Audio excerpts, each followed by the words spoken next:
Man, look at that big baby spin. That's a beautiful planet. We call it our home, but it comes with some weird rules. Like we're expected to wake up every single day to the same exact alarm just to hop into that same certified pre-owned Camry and fight the same traffic. Now all this is just so you can wind up at a big building with some guy's name on it, surrounded by people you pretend to like that dude Phil, doing busy work that again you also pretend to like, just so you can pay bills that you don't want to pay and get that big thumbs up from corporate America. It's a classic case of lather, rinse, and repeat. Now living this life has led me to ask a really big question we should all ask ourselves. Is it possible to change? Let's find out. Cue logo. What is good? My name is Zach, and after nearly 10 years in commission sales, I decided to quit my job and see if it's possible for the average person to just change their life. So far, I haven't done anything really remarkable with my life, and I think a lot of you can relate with that. You wake up, you go through the same cycle that I just mentioned in the introduction. Now, to be honest, a lot of people are happy with that. I know I certainly was for a very long time, until I wasn't. Fortunately or unfortunately, depending on how you want to look at it, I fell out of love with that cycle of corporate life. Let me tell you how it happened. So quick backstory, I started in sales when I was 21 years old, and almost immediately I was very good at it. I never really saw it like I was convincing someone to buy something. I more so saw it as I was just a friendly face to help them make a purchase they were already planning on making anyways. Now, I dedicated my life to this for years and years, to the point where I actually started experiencing like a panic attack type of thing, just from the stress and anxiety of working purely on commission, as well as the long hours that line of work can demand.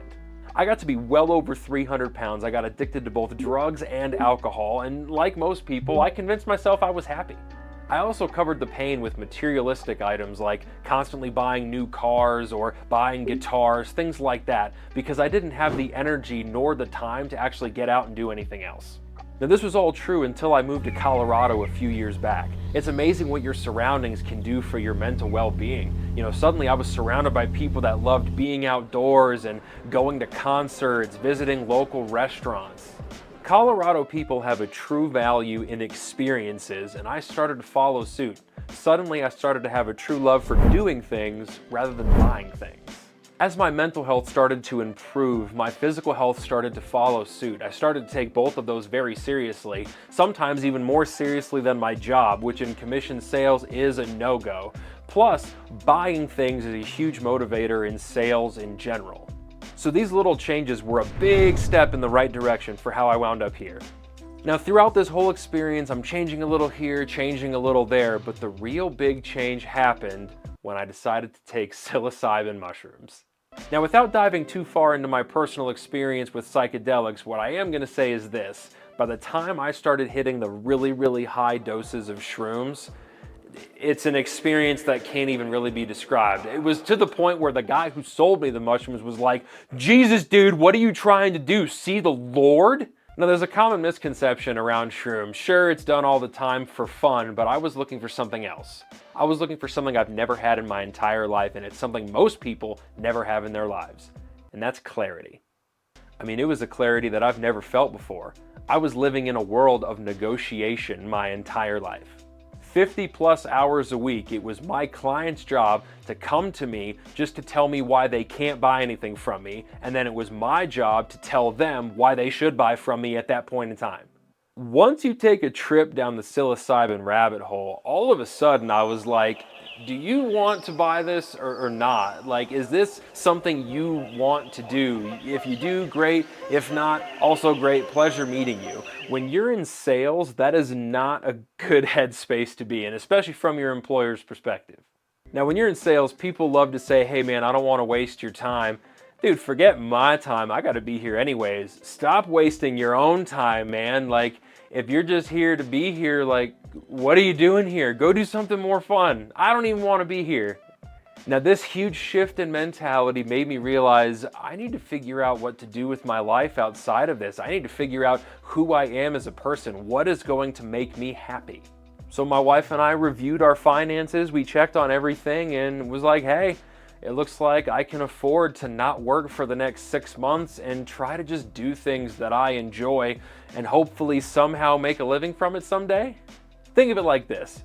Every stand-up comic you've ever gone to see, every musician you've ever gone to see, any actor in any movie you've ever seen, they've had people look at them and say, this is ridiculous. Like, it's never going to work. The odds are not in your favor. And while I know that's true, 6 months from now, I may be going back to commission sales because none of what I'm trying works out.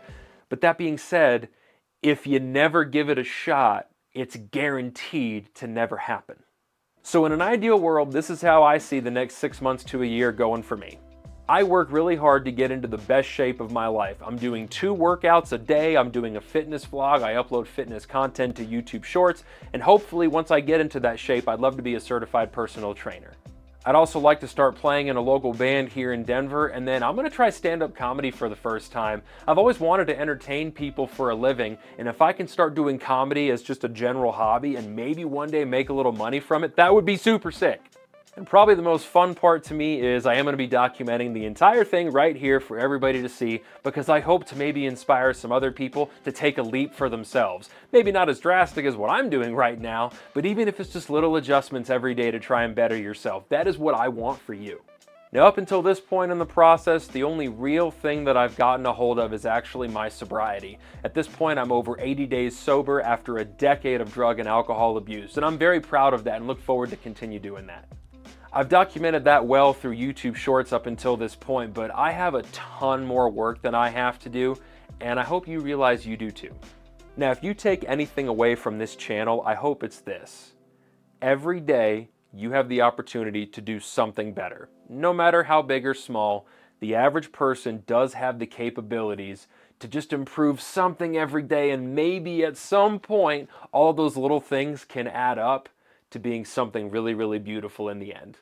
And if I can be one of the people to help you figure that out, I take that as an absolute win, and I'm happy to be along for the ride with you. Thank you so much for watching. Take care.